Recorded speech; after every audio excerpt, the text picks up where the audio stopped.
All right. Can see my screen again now? Good. Yeah, all good. Awesome. Okay. Great. Okay. Well, we're going to get started. I know this will be people trickling in, I'm sure, but we want to keep it tight to our timeline. So, and I have to go to a hockey get together after this. So that should be fun, but we will get started. So this is our monthly, market update real estate social that we like to do once a month here at the Phipps Real Estate Group. If you're watching the recording of this, please reach out if you have any questions. But if you're here live and you have questions, fire away. We want to connect with you guys and see if we can help with anything. So we like to talk about all different types of topics, but at the beginning of the year, it's always good to get a little handle on what we think this year ahead might look like. And this year is no different. We did time this post forecast as well for the Calgary Real Estate Board, so we can share some of the outlook that I think is shared by most people right now, but we'll dive into that. And the goal of this, hopefully, here this evening is to have some insights for buyers, sellers, and investors out in the marketplace. We're going to have a few members of the team speak here this evening. And at the end, I will give a sort of, you know, update on multifamily as well as maybe some like key strategy stuff based on their little sessions as well. So we are going to dive right into this. One little reminder at Phipps Group is that we do residential, commercial, and property management services. So we do get a unique perspective, I think, into the market from sales to rentals. And that gives us a bit more insight. So Una's not here with us this evening, but our lead property manager keeps us well updated here on the team, which is great for keeping our investors updated. So what we're going to cover here tonight is just a review a little bit of 2025 and kind of what happened in the year, some key takeaways as we move into this upcoming year. Then we're going to talk about 2026 and kind of what's expected, and then some, practical sort of takeaways from that for buyers, sellers, and investors. Unfortunately, our Canmore market update is not going to happen tonight. Sean, our Canmore agent, is in Mexico and is having some internet failure. So he will not be joining us, but we do have an in-house Canmore agent, Sean, and he's fantastic. He does property management out in Canmore for short-term rentals with his partner, and he is an excellent investor-focused realtor in the Canmore market and investor as well. And then lastly, like I said, I'll talk about commercial real estate as well as I'm sure a few little tidbits that I will jot down along the way. But hopefully, we answer lots of good questions for you guys this evening. So first up, we have Josh from our team. I'm going to spotlight you, Josh. And Yep, then sounds Josh, good. just let me know when you want me to move The next slides. slide. Yeah, Yeah. sounds good. Yeah, so my name's Josh. I'm a realtor here on the Phipps team.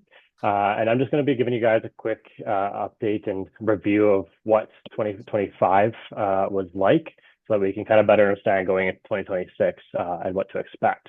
So I'll just kind of do an overall, what exactly caused the change that we saw in 2025, because it was, a pretty important year.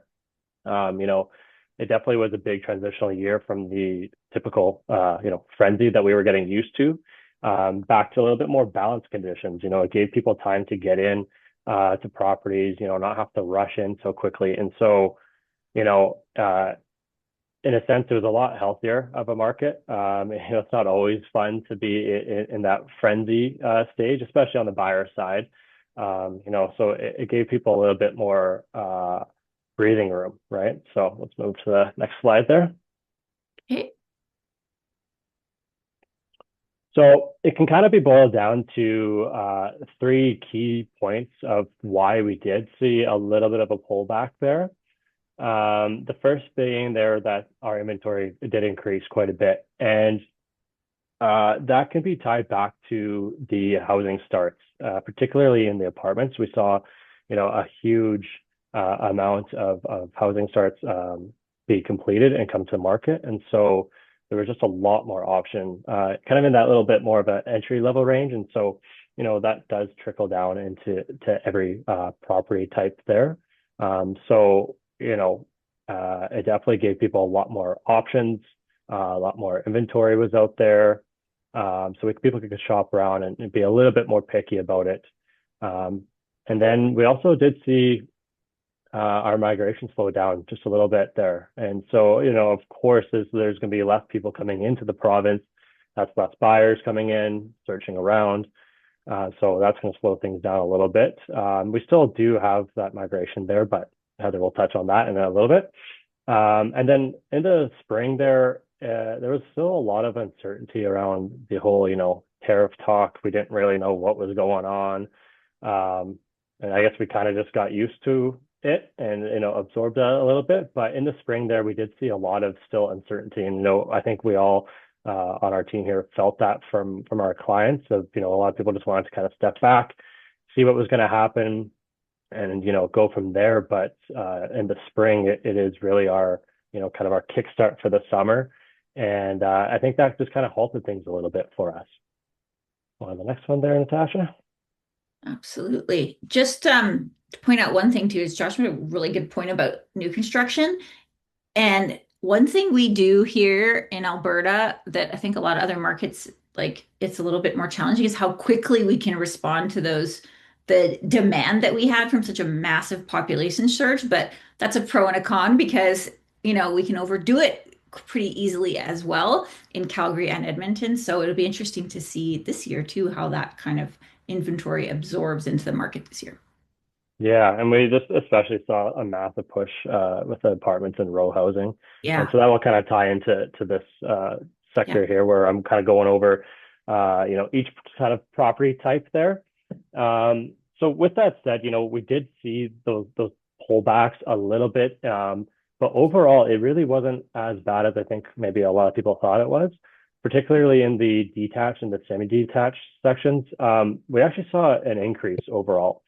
It wasn't necessarily a massive increase, but our detached properties there did see a 1% benchmark price increase from the previous year, and as well the semi-detached was a little bit stronger there at 3%.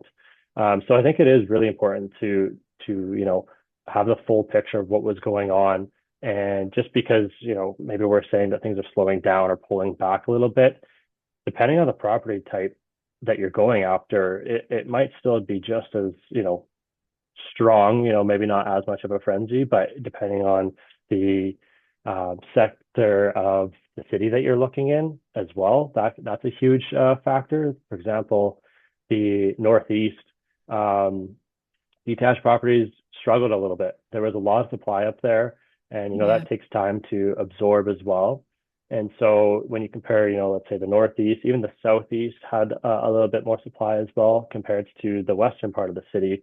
It's two fairly different stories, but overall, we did see a little bit of an increase there in our detached and semi-detached.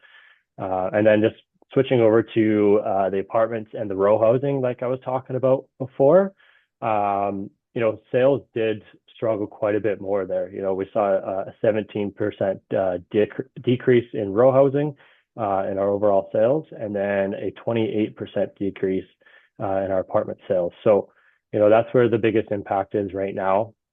As from the seller's perspective, it made things pretty tricky. I know there's a few people that we were trying to help out with, and things slowed down a little bit, which is okay. It's just, takes a little bit of adjusting, especially on the seller side, but on the buyer side, it does create a lot more opportunity and choice now. Okay, go on to the Okay. next one. And so I just want to quickly wrap up. Just an overall summary. This was kind of our first slowdown, really since COVID, and we kind of got used to that frenzy, and that became our new normal. And it's not normal. Over the long term, we're back, into those long term trends, and I think that's really important to keep in mind that, it's not necessarily that the sky is falling or anything like that. We're just coming back down to, normal trends, which is good and healthy. We need that for sure. And just that the semi-detached and the detached market really did stay quite steady, quite strong. And just with the, row and apartment housing in particular, struggling a little bit more. But with that also creates some opportunity on the buyer side, I think. And yeah, just, not a crash, but it's just returning back to balanced conditions. Awesome. Um, really good point about like balance is good and that frenzy was driving up the price in our market and like we want to remain in our country the place people come to for opportunity and affordability and making the dollars and cents work. So and I think it's important to remember that that's what we want.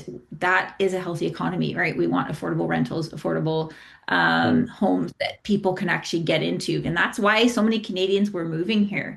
So a bit of a slowdown is a good thing, and that will continue to attract people to our city. So absolutely. awesome, Yeah. awesome. Thanks, Josh. Yeah. No worries. Oh, I went backwards, wrong way. Oh, There we go. Okay, up next we have Heather. Is Heather here? yeah. She's here. Okay. Oh, she's I here. am Okay. here. Couldn't see you. Couldn't see you. There you are. I'm just gonna put you on spotlight here so that everyone can see you. All right. Heather is going to take us away next. So I do have to say there's going to be some repetitive information between what Josh and I have talked about because it's natural when, we're talking about 2025 and what we're seeing going forward for 2026 isn't much different. Yeah, that's not. All right. Oh, There we wait. go. Okay, perfect. So obviously, like Josh said, we have definitely shifted to balanced conditions. 2025 was the transition year. This isn't a downturn. It's just more normal. This is what things should look like. Now, at the Calgary Real Estate Board forecast, they did point out that as much as we all say it is balanced conditions overall, we do have pockets that we're still seeing multiple offers because there's no inventory.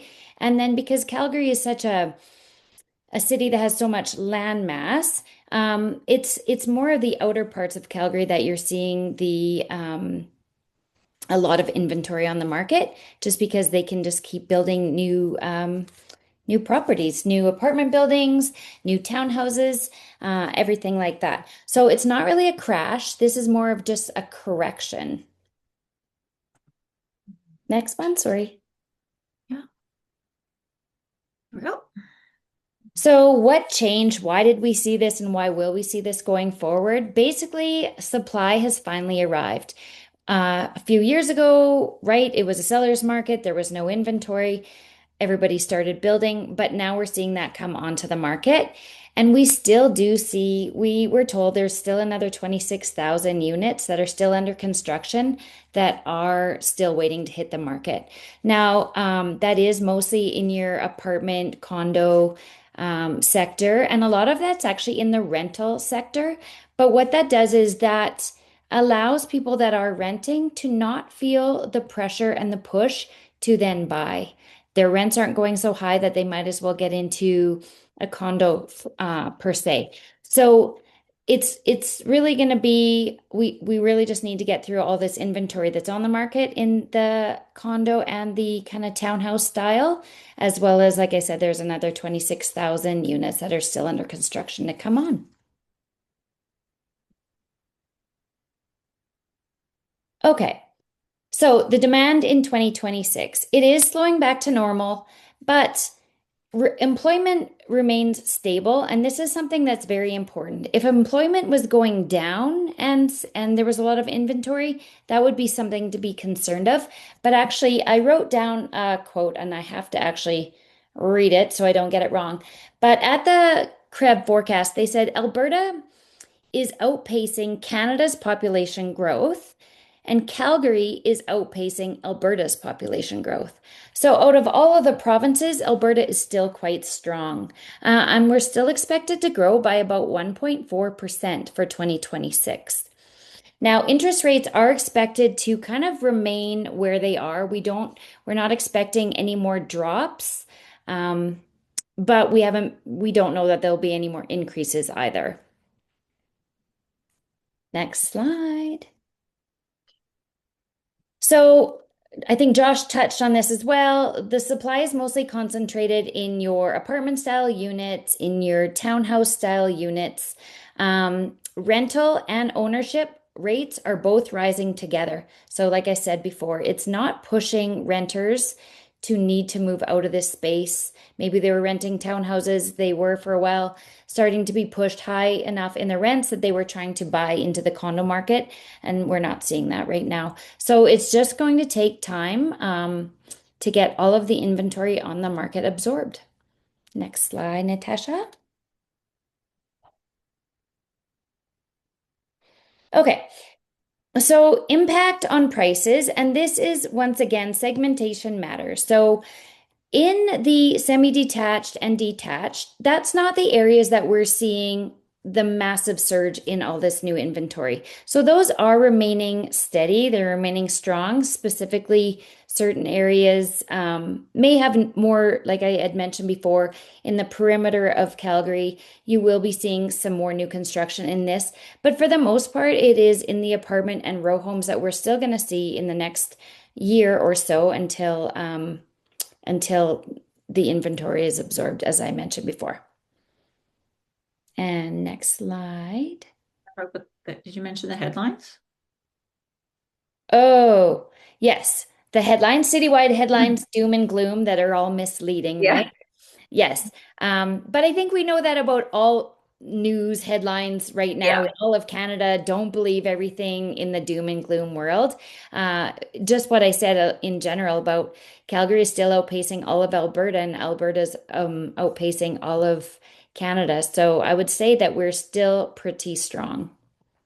Well, and the way that the media always quotes statistics is meant to be alarming. Like, a decrease in sales does not mean the market is crashing. That, like less transactions does not mean that there's a crash either. So it's important to just take the stats into context for what they're for, and actually look at the data, especially like for certain areas. There's a huge variance across the city right now as well in terms of the data.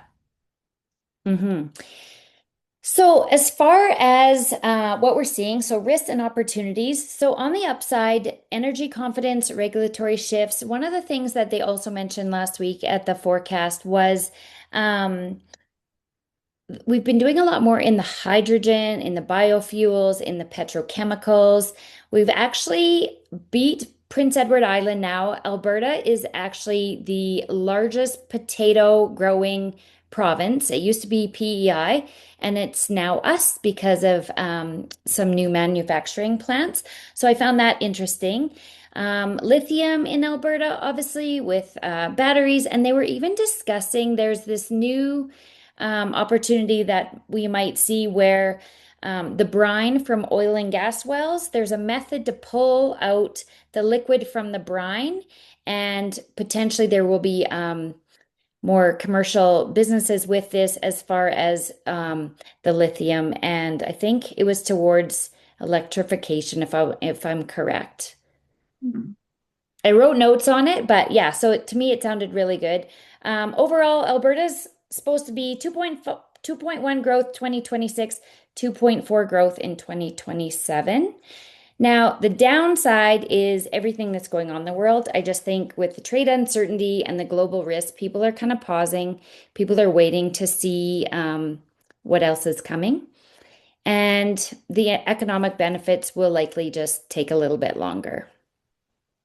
The uncertainty is a big one. I mean, I think that's been the word for a long time, and it's kind of growing, it seems like a little bit, but it also seems like people are getting just used to the uncertainty a bit. At least that's maybe my take on it. But yeah, definitely lots of there's a lot of diversification happening in Alberta right now. When you start digging into it, it's really, really cool to see. I think that the potato, isn't there like a processing plant as well near Red Deer now for flour? There's also a huge flour mill Yeah, going in by Red Deer, which was really neat. And we haven't had something like that in our province in like decades. So yeah. we're bringing some of these things to market and attracting not just like corporate type business, but actual manufacturing of, actual goods, which is good to see. And then I think east of Calgary, there's going to be a drywall plant as well. So those Yes. types of things that we can actually be making things in our own backyard, I think is something that Alberta really needs, and we have the space for it. So we should definitely be doing it. So that's really exciting to see. Yeah, and another thing that's coming east of Calgary is what is that airline company that's going to be building parts Haveland. for? Yeah. Yeah. So yeah, we are just definitely seeing more things coming to our province. You mentioned something, Natasha, about I've just lost it. You mentioned something about the flower. Hmm. It might come back Flower to me at mill. the end. Yeah. Yeah, it might come back. So Circle basically, back. yeah. So what does this mean for everybody, whether you're a buyer, a seller, or an investor, is it's balance. It's not to be panicked. This is a correction. We couldn't stay in the seller's market like that forever. It's not healthy. Um, and pricing matters. So sellers can no longer be asking 100,000 over what they should be asking, knowing that they're still going to get it. You have to be priced accurately if you're a seller, because buyers have more inventory to look at. They have more choices, and they can take a lot longer to decide on what they do want. They don't have to see a property and put in an offer that same day. Yeah. So overall, I think, yes, 2026 is the year of absorption. So I think Josh used the word frenzy too, which is funny, but 2026 isn't about being like panicked, being afraid or frenzy. It's about balance, it's about choice, and it's just about tightening up and making smarter decisions. Awesome. Okay. Thank you, Heather. That was great. We will. Erin, where are you? Where are you? Over here. There you are. There you are. Place. Okay. I think you're there now. Awesome. Ready to go? Yes, I'm ready to go. All right. Take it away, Erin. So I'm Erin Kushevsky. I am also another realtor on the Phipps Real Estate Group. Do you want to go to the next slide? Yeah, I just pushed the wrong way again. I keep doing that. So I'm going to talk about practical insights for all of you guys, for buyers, sellers, and investors alike tonight. We're going to talk about, now that you know all of the information, you know what's happening, what are we going to do with this information? We're going to have a fun time talking about this. So I'll get started. I'm also going to mention frenzy again, so be prepared. So 2026 is not about moving fast. It is about moving correctly. The frenzy is gone, supply is higher, and buyers have way more options. This year's market is going to reward those people who understand where the competition is coming from and price negotiate or invest accordingly. Next slide. Buyers finally have leverage. Right. So how are buyers going to win in 2026? Buyers finally have leverage, but with a major caveat, only in certain segments. So condos and row homes give buyers choice and time. My suggestion on this would be to use that to negotiate price, terms, and incentives. Detached homes. This is where the caveat comes in. So detached homes, we are still seeing competitive competition in this sector when they're priced well and they're an attractive home. So hesitation can cost you here. So if you're going to drag your feet, you're going to lose. We're still seeing multiple offers on well-priced and attractive homes. I was actually talking to a friend recently, and she won, but there was 11 offers. This was in the last week. There was 11 offers on one of the properties that she was offering on.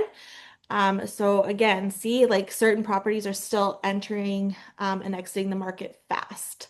So you, again, will want to be on your toes and not kicking tires. Next slide. So for sellers, with the latter mentioned, The market will know there is a caveat even to that. So again, keeping in mind that detached and row and condo homes are very vastly different. The market will no longer correct overpricing. So if you miss the market early, price reductions will follow. It is inevitable. With that said, again, following this, longer days on market are normal now. Um, do not see it as a failure. Don't let it discourage you, especially in high supply areas such as condos and row homes. I have a condo listed in Englewood, and I'm constantly encouraging my clients about this. It's been on the market quite some time. The value is there. We've done the market research. It's still receiving showings. It's just going to take time. So there's a lot of patience in this market right now. Yeah. Yeah. And yeah, just don't get discouraged. It's the only thing that I can encourage sellers right now. Hmm. The next slide. So now we're going to talk about how investors stay smart this year. So this is what everybody wants to know. Rental conditions are softening, so assumptions matter again. And so what I mean by this is that for the last few years, investors could assume units would rent quickly, rents would keep rising, and vacancy would be minimal. Well, welcome to 2026. That's no longer safe to assume. The math needs to be tighter, and you need to be realistic about rent assumptions and realistic timelines. Vacancy risk is back, baby, especially for condos. Vacancy risk doesn't mean rentals won't work, but it means we can't assume zero vacancy anymore, especially in condos. Investors need to plan for some downtime between tenants. This is not a speculative year, it's a disciplined acquisition year. Remembering the fundamentals of investing is imperative right now. Remembering that cash flow is really the icing on the cake. So going back to fundamentals, and that the benefits of the property appreciation long term and the debt paid down are the very principle of why you invest. And as Natasha would say, remembering your most predictable and why real estate is lucrative is, again, what did I say? The debt pay down. No one is going to get rich off of $100 a month cash flow. Even with no appreciation, you can count on the debt pay down. And I end quote, Natasha Phipps. Thanks, Natasha, for that. I called her today. I was like, what was that quote that you said? Yeah, I think, I mean, it's really easy when things are easy, and it can get a lot more difficult when things are slower. And tightening up how you're managing your properties, taking a look at maintenance, making sure people want to stay and live in your property. These more challenging and competitive times in the rental landscape does show who is doing a good job at that. And then from the investor standpoint, especially when there's so much uncertainty, really remembering why you are investing in real estate is the key there. I mean, obviously cash flow is good. Like we want cash flow, but you cannot, retire off of a couple $100 a month on your, suite property. But when you look at your return over 10 years, that's really what you're trying to do, 10, 15, even longer years, right? But it's easy to forget that when things start to feel scary and there's a lot of bad news and a lot of concerned people out there. And then the other thing, which is probably not on your slide, is diversification. That's the other thing for 2026, right? Is really being diverse in your strategy. So if you are investing in condos in Calgary or any other market, I highly encourage you to diversify into other types of real estate, into other geographies. And we saw that in the last year a lot in terms of how a lot of folks, Calgary real estate is what saved them from deep, deep trouble in Ontario. And thank goodness those investors were diversified because very often what's happening in one market may not be happening in another. So being diverse in our investing strategy, remembering we're thinking long term is really the keys and fundamentals to real estate investing is that leverage from the lender. Yeah. Yeah. And then also too, like Natasha, correct me if I'm wrong. Like if you've got like I think one of the things too to remember is like if you've got good tenants this year and like I was talking to one of my clients today about his rent and it might be on the lower side, but if you've got good tenants, like hold on to those tenants. Like it might not be worth increasing the rent this year on them if because Yeah. sometimes good tenants are priceless. Well, absolutely. And you likely won't be increasing rent this year unless you have a tenant that's, extremely low. But a month of vacancy does cost you, right? Or month or two of vacancy, where if it's, you're talking about a 50 or $100 difference, you add that up over 12 months. Now that month of vacancy, it sounds expensive. So really taking care of your tenants and remembering that they're your clients and they are there to be valued and to take care of them in these times because they do have a lot of choice.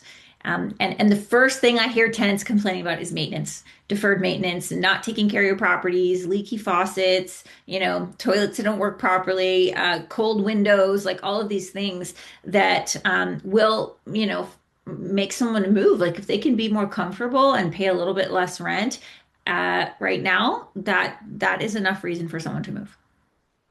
I remember Patrick Francis stated something, you said something, and I was like, oh yeah, like you said, tenants are your clients. But I remember when I first started with all this, I was started with Rain, and like Patrick Francis said, he's like, remember, your tenants are your business partners. Yeah. You remember that? And They are your customers. Absolutely. Yeah. so really important to work with them. Yeah. Yeah. So next slide. All right. So again, one market does not equal one outcome. So something to remember is that this market is deeply segmented. Condos behave differently than detached. High construction areas behave differently than established ones. So knowing where and what matters more than when. Like, this is my final one. So 2026 isn't about waiting on the sidelines. Stop waiting on the sidelines. It's okay to dive in and get messy. But it is about making smarter, calmer decisions with better information. The people who win this year are the ones who adapt, um, not the ones waiting for 2023 to come back because it's not coming back. Well, not right now, not right away. Um, there's always ample opportunity out there. I want to encourage all of you guys about that. The sky is not falling, it's just adjusting. You just need to know how and where to look. And that's why you have us at the Phipps Group. So, yeah, thanks for listening. Awesome. Thank you. For anyone who hasn't seen the stats put out by CREB, they're readily available. We can send them to you. You can Google them. That's why we don't just throw them up on the slides because anyone can go find them. The goal is to interpret this and go, how should we be handling ourselves this year? But if you cannot find them or you need help, let us know. We'll happily send them over to you. And to Erin's point and Heather's and Josh's too, like the the data for the whole city really isn't that helpful. You really need to look into your area that you're looking at or buying in, and see what market condition your community is in. The first thing I look up when I'm going to a listing appointment or talking to a homeowner is what is the market condition in your area right now? Because just because my community is doing this does not mean your community is the same. And then determining if it's in a buyer, sellers, or balanced market, because that really affects how you want to market the property as well as timing too. So ask those questions if you are looking in a certain area. It's important to know. Okay. Natasha, may I say one more Yeah. thing Yes. before? Another thing that I think is really important is when you are looking for investment properties, and that's something that we really specialize in. I've just had this happen to with my clients is with Calgary having the blanket rezoning, which our new mayor is looking at potentially scaling that back. But Yeah. when you are looking at areas, make sure that you are working with someone who well, basically does their homework. So my client has come into a situation, they bought something 2 years ago, and there was a cute little bungalow next door, but that is actually going to be a 12-plex now. So It was something that they weren't aware of. Their realtor didn't know to look for that, and it caused the value of their place to significantly take a hit. So that's something is just, make sure you ask questions in all of these areas where we are seeing more infill, semi-detached. If you do have the cute little bungalows next door, make sure you know if there's any plans for what might be coming. Yeah, that's a good point. Um, it'll be interesting to see what happens with that blanket rezone this year for sure. I mean, there's a lot of opinions on both sides of it. That's for sure. So I'll maybe leave my opinion out, but it's a tough one because you can see where some areas it's really needed. You can see some areas why it's upsetting people and why it's just a little bit too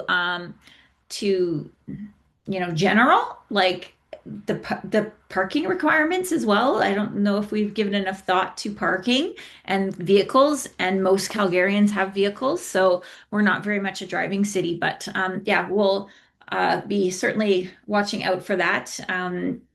Our upcoming mastermind in the spring. We're hoping to get someone from the city to come to that. So we'll keep you posted if that happens. But yeah, so we will obviously move on. Sean is not here, like I said, unless he is joining. I haven't seen him, but I don't think so.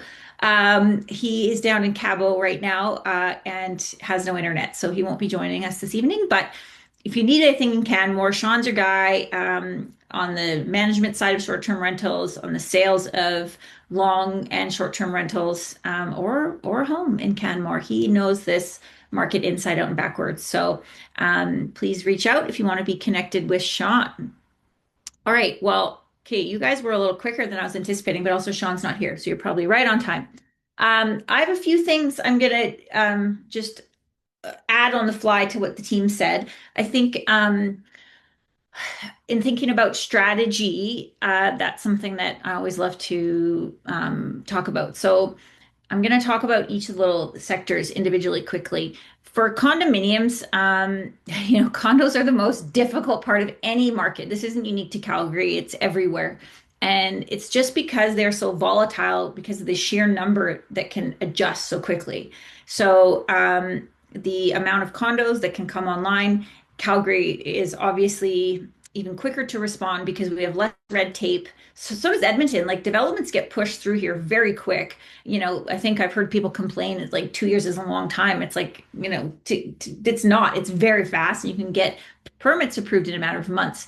So we react quickly here. And so for condos, a lot of the development is around the outskirts of the city. And so, you know, Josh mentioned the Northeast quite a few times, and there is a lot of product that came up in the Northeast. And a lot of those were Ontario investors as well that invested in these pre-construction condos. And we fielded all kinds of questions from investors that were not ours to begin with, but now have this problem. And what we saw happen was, and I'm sure you all did too, was investors unable to close because they overpaid and were promised all kinds of incentives that didn't make sense in the end. And unfortunately, especially in the Northeast, there was just massive influx, and so they also couldn't sell. So the ones that closed then tried to list, and then I think Andrea had a listing in one building, and there was like 30 some other. What was my dog? 30 some other listings in the exact same property, right? And so how do you possibly sell with that? And you can't. And so most of those owners then just, ended up having to convert to rentals. And so now there is high rental demand up there. So condos specifically as a seller, especially kind of in the surrounding suburbs, very challenging right now. In the more established areas, the kind of closer you start to go into the city, it is more favorable. And so, if you're buying, that's great. If you have a lot of choice and a lot of options out there, but difficult for the sellers. And then, to flip the coin on the rental market is in these areas, of course, too, there's a lot of rental supply that it is absorbing, but it does take time. And if you're a single condo owner trying to rent out your condo and you're competing with X developer who has 300 condos, it's really difficult for you to match their incentives or match their program or whatever they're offering, right? And so it's highly competitive. Now, that being said, looking at more inner city, we just did our for WellShare. For those of you know that I am the CEO and co-founder of WellShare, and we have a multifamily building in Mission. And so we just completed our audit for the previous year and calculated how we did on occupancy for the previous year for 2024 compared to 2025. And we were pretty darn close. It is a little less in terms we had like a tiny bit more vacancy, but we're still in the 97%, I think it was. And I'm hearing of buildings in the Northeast that are, well below that. And so the area you invest in, especially during times of overheated markets, is so critical because everything seems great, right? Everything is great when it's great, but you have to be thinking about the market when it's slowing down. And I think a lot of these out of province investors and developers that came from other markets that thought, they might experience something similar to what they've seen in other markets just does not work here, just because we can react so quickly. Um, so, so that's something to consider for condos, depending where you're looking. And if you are investing in condos, I would suggest like really looking at the areas and making sure that they are in demand in the softer markets as well. And we can easily help you with that. Single family homes are still performing very well. And from a, you know, seller's perspective or a buyer's perspective, there can be still kind of tight market conditions in the, price point under $1 million, really. Like it is pretty desirable still. There's still plenty of buyers and there's not a ton of inventory. So that market is still doing quite well in terms of demand and activity. Suited homes still, I know there's a lot more secondary suites now in our city, and that's been something we've been talking about forever. But they are still probably the most consistent, investment over a long period of time. They do well. You do need to be, of course, managing them well, taking care of your tenants. But the nice thing about those, if they're in good suburban areas where there's, good demand, is most of those tenants like are putting down roots. They're staying for years. Especially we've seen that in the Southwest, the West Side, even in the Southeast, like tenants are staying for quite a while. So, Northeast, a little bit more competitive and a little bit more turnover there, but that's kind of to be expected, I think. So those still do very well, and great to manage. We have a lot of those in our rental pool and are consistent long-term performers. And those are the properties that really have um, offset out of province investors, maybe losses as well. So we have sold a lot of these off in the last year, not because they were unhappy with their investment here in Calgary, but because they needed to recoup some losses in some way. And, I don't want people to sell, but I was happy that there was some wins there for these investors who either, took some type of hit in some way and were able to regain some capital back, and or were able to ride out the storm, whatever that might be for them. So we did see a lot of investors exiting, and all of them kind of had a similar story around why. And it had nothing to do with the Calgary real estate or their tenants or anything like that. It was really because there was an issue somewhere else. So we saw that a lot on the single family side last year. Let's talk about multifamily.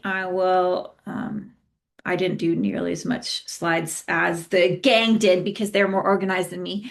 But I want to talk about multifamily a little bit. So where will the opportunities be? This is something I'm watching super, super closely for clients, but also for WellShare, and have been watching really closely last year. So if you're paying attention in the multifamily space, there's a few things to kind of talk about.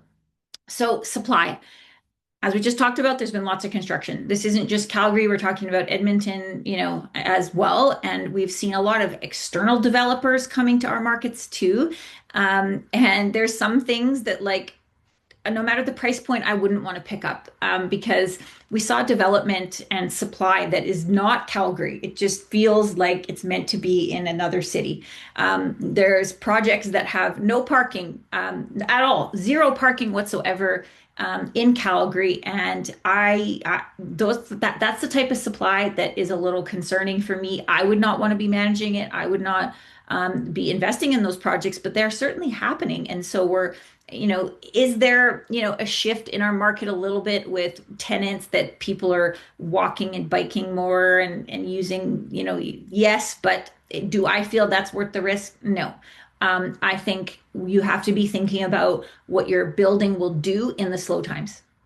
And I want to check as many boxes as possible for my tenants. And parking is a big one in this city. We do not have transit that is just so amazing that we don't need to have a car. Most people still have cars. So supply as well. We saw a lot of construction in the, outskirts of our city. There is projects happening more inner city as well, but like substantial buildings being built on the outskirts. So be a little cautious on that. And there's a lot more coming. There's a lot more supply coming in those markets. So just something to kind of look out for. But that new construction product as well, what I kind of want to shine a light on for opportunities is especially a lot of the smaller developers. Now I'm talking about like 8 plexes, 10 plexes, 12 plexes, those, row homes with suites.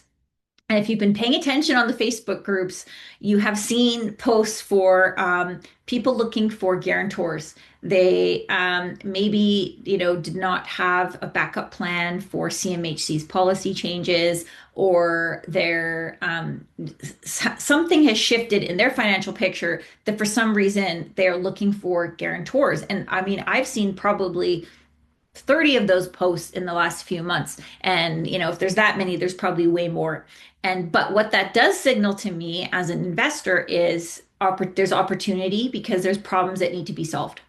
So I think for 2026 in multifamily, it's going to be about being a problem solver, being creative. I think there's going to be probably a decent amount of new construction projects that are going to require some creativity. And the reason for that is we have to remember that in multifamily, valuations and appraisals are driven by the net operating income, right? And so if I started a project, 18 months ago, and I promised CMHC or my lender that my rents are going to be X, and they're actually, 10% lower than that or 5% lower, or whatever it is. But I, did my application based on the rental market's peak. That is going to be a problem. We are going to see the appraisals not come in where they are hoping, and they may have pushed those limits a little too far on those applications when it comes to their rental figures. So what is that going to mean? And I think it is going to take some problem solvers and creative solutions, which also to me is of interest to me. So that's what I am watching very closely to see what might come of that, and what that could mean in terms of opportunity, and maybe creating some win-win situations for these projects that need some out-of-the-box thinking. So being a problem solver, I think, is going to be a big, big one. CMHC continues to be what they are, of course, which is an ever-moving target that you just need to be always thinking of plan B and C. When you are looking at these projects, whether they're new or older properties, I think there was a lot of investors that got caught up in the marketing of CMHC, of the 5% down, the how easy it is, and it is really not that simple, and there's a lot of variables. And so I think that's why we're seeing these posts like looking for guarantors, looking for partners. You don't need money, they just need your net worth, those types of things, right? And so that signals that the lenders and CMHC is looking for more security out of this builder or investor for some reason. So there's something missing in the equation for them. And that could be a possible opportunity to get involved in a project and apply your net worth or your expertise to a project to, be getting involved. But you do still need to be thinking long term, especially for new construction here in Alberta. And then the surrounding areas as well. The surrounding areas are very hot for multifamily. Things are flying quite quickly in a lot of areas, in, you know, from the smaller centers to the secondary kind of markets in Alberta. And that is driven by price point, but there is very good rental demand in the surrounding areas. And often there is very little new construction. And so you're looking at older buildings, and maybe not even that old, like let's say, 10 years old, that could be well worth considering.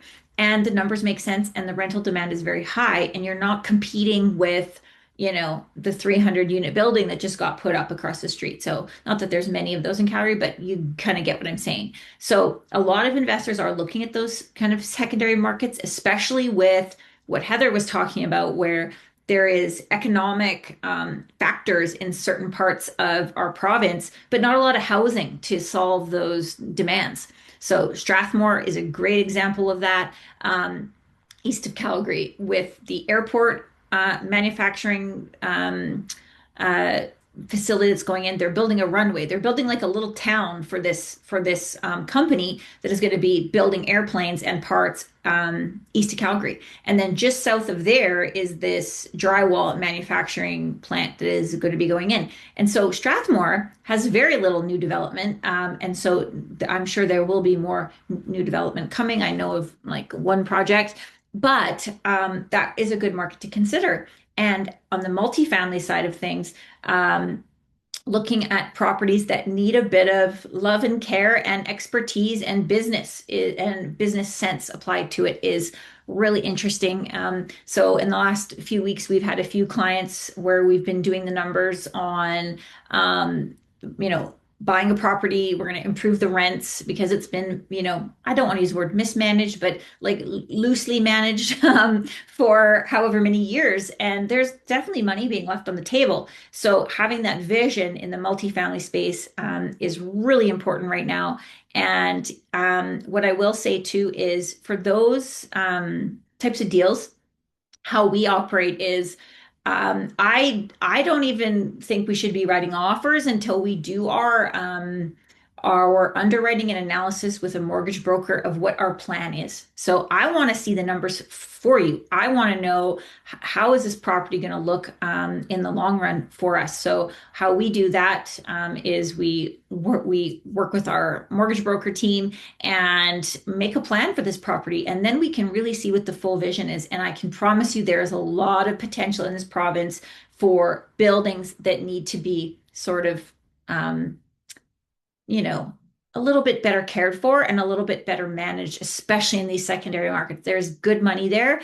And it just takes some patience and a bit of guts, honestly, too, because there is variables. There is, things that have to go right. And there's a lot of, things that could change. And so if you are, wanting to do the BRRRR strategy on multifamily, I think this year could be an excellent year to do that. Really good fundamentals, especially in these secondary markets. And there's just a lot of folks who don't necessarily want to be right in the city, or there's job opportunities outside of the major centers, and there's just not the rental product to keep up with it. So be a problem solver, look at the secondary markets. We're still looking at the major markets in Calgary and Edmonton, but being cautious of the areas that have lots of new construction. So we're looking at well-established communities that we know do well no matter what the climate is. And there's plenty of those. You don't need to sacrifice that, I don't think. You might pay a little bit more for that compared to being on the outskirts of the city and, where the land is cheaper. But it pays off when times are more competitive on the rental side, because those good areas will always be desirable. Um,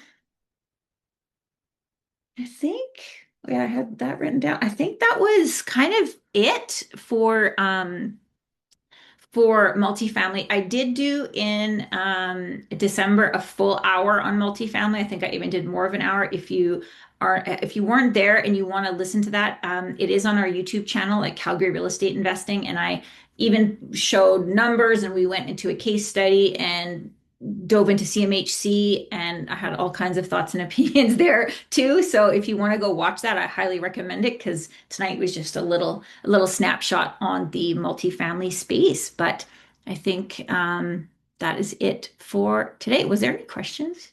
Anyone see questions? I can't see the chat thing. No, no questions. Anyone have questions? Hey, Natasha, it's Mike. Yeah. Hi. I got How are a, you? I have a good, thanks. How are you doing? Good. I have a quick question on what you were saying about the CMHC. Yeah. Uh, when you go in with your business case being at such a certain level, and then when it comes into evaluation, it's lower. Um, what does a CMHC do in that case? I'm involved in another situation where that's exactly the case, where it's CMHC is coming back in, and I think the evaluation has dropped. So what do they do?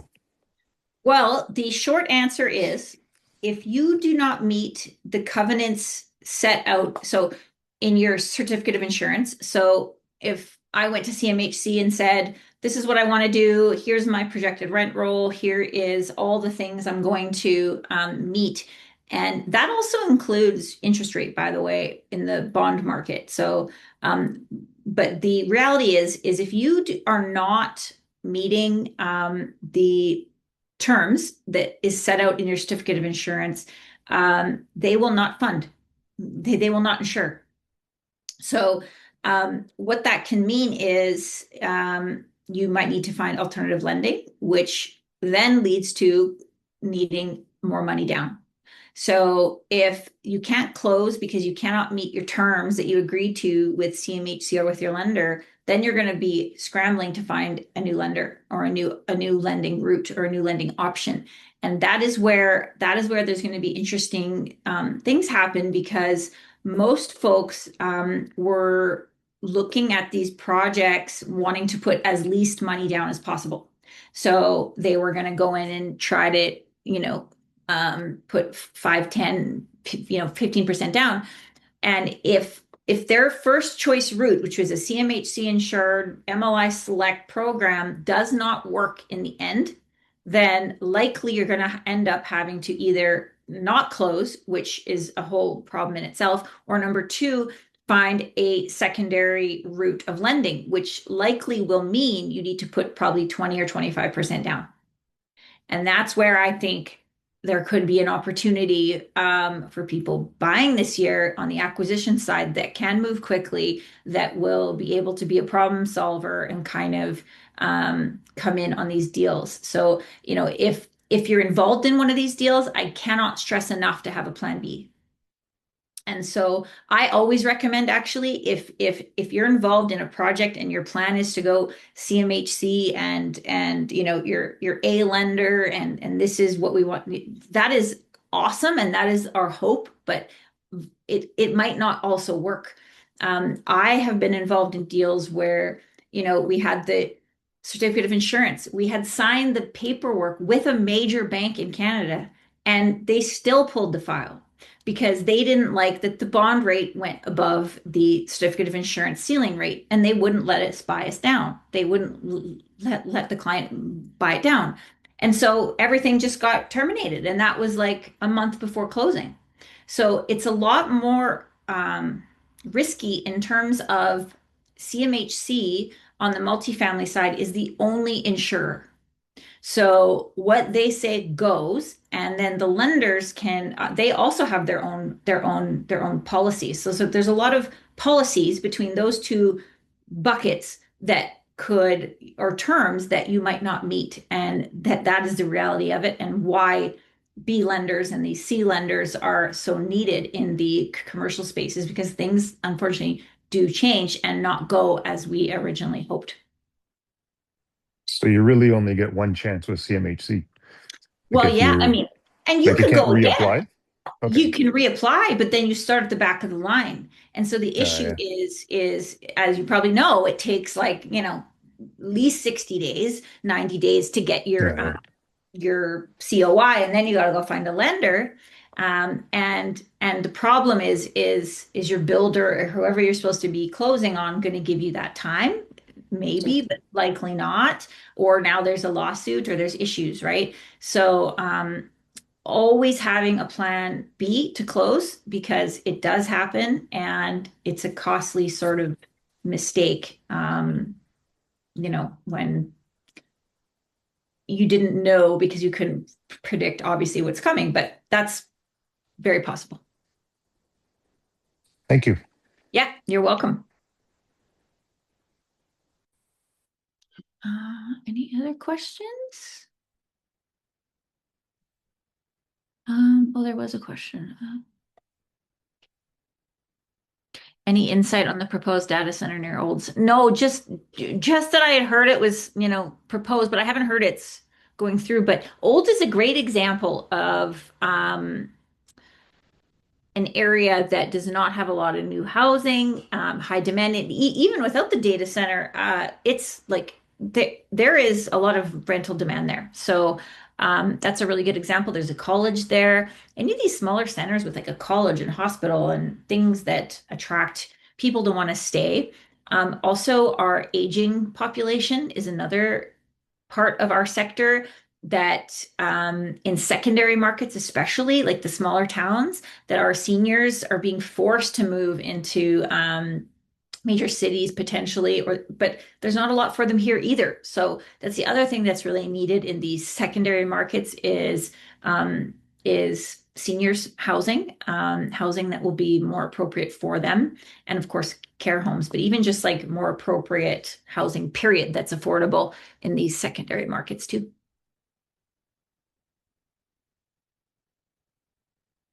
Okay, I think I got the questions. On the screen here is our email and our website and our Facebook group, Calgary Real Estate Investing, if you're not in there. Also, our YouTube channel is Calgary Real Estate Investing too. So we always put all our videos up there. And if you want to, schedule a one-on-one consult, we love to do those. They are my favorite part about my job. I have a really good time with those and love talking about this kind of stuff. So if we can ever help, please reach out. We'd love to have a consult with you. And I think that's everything. Thanks very much, team.